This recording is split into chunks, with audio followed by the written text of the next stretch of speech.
Ayun. Masarap ba daw sa akin yung may, hindi ko alam kung ano yung sinasabi nilang pilik mata eh. Yan ang ating pag-uusapan ngayon mga idol, no? Pero bago ang lahat, isang malakasang shoutout muna. Ayan, mega love shoutout to Raver Raman. Mega love shoutout sa iyo, idol. Maraming salamat po sa suporta. God bless po. And sa mga bago pa lamang po sa ating channel, please do subscribe and click our tiny notification bell so that you'll be updated every time we have a new upload videos. Disclaimer din, mga idol, ang video ito ay para lamang po sa may bukas ang kaisipan at may malawak na pang-unawa. Kung wala po tayo nito, maaari na lamang pong mag-skip at mamili ng mga videos na nararapat po para sa inyo. Okay po?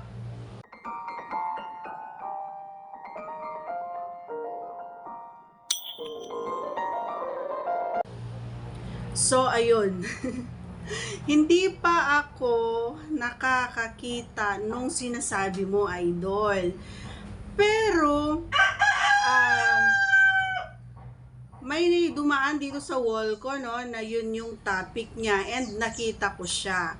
So, based on sa nakita ko, iniisip ko kung meron, wala pa akong na subukan or wala pang sumubok kumbaga ng ganun sa akin. And feeling ko siguro ang mga worth it na gumamit nito ay yung medyo hindi pinagpala, yung maliliit, yung maliit. Lalong-lalo na yung hindi hindi sila kampante na sila ay may ganun. Pero kapag ikaw naman ay pinagpala, bakit ka pagagamit nun?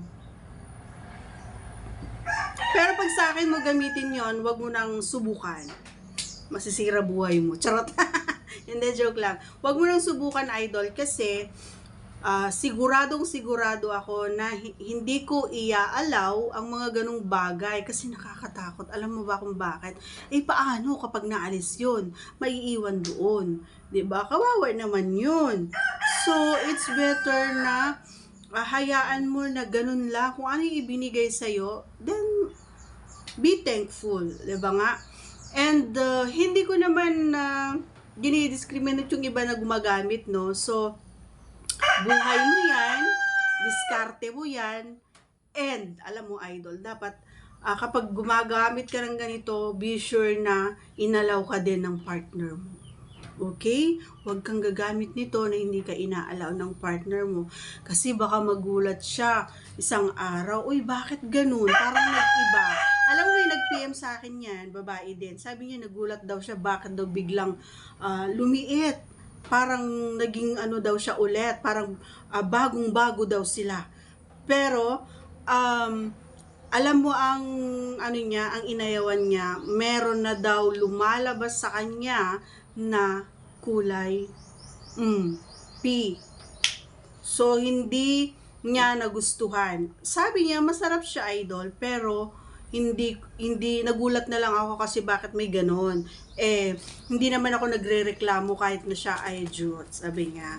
Pero, ang masama lang, hindi siya nagpaalam. So, kung ikaw yung sabi niya sa akin, anong gagawin mo? Kakausapin ko siya na ayoko, next time wag na siyang gagamit kasi nga, I am happy kung anong meron ka. Ganun lang sabihin mo. Wag mo na lang siyang pagagalitan kasi baka ikaw din gamitin niya sa iba. Charot lang.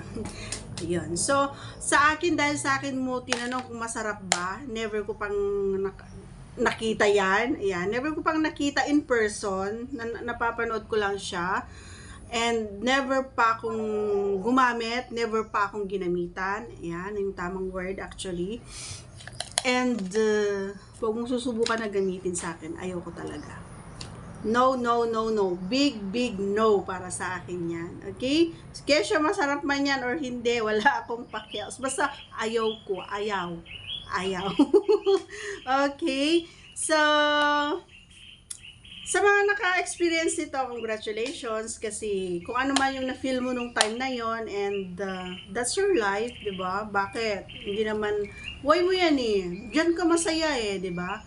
Di ba? Kung diyan ko nasasarapan, bakit? Why not, 'di ba? Ganun naman tayo lalo na sa mga babae na um, open ang ano, pero hindi lahat ay pwede mong ilagay.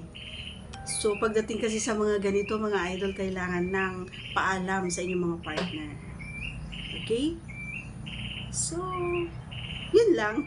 Sana nagustuhan mo ang aking kasagutan. Once again, please don't forget to subscribe and click our tiny notification bell so that you'll be updated every time we have a new upload videos. Thanks for watching, everyone. See you again on our next vlog. Bye!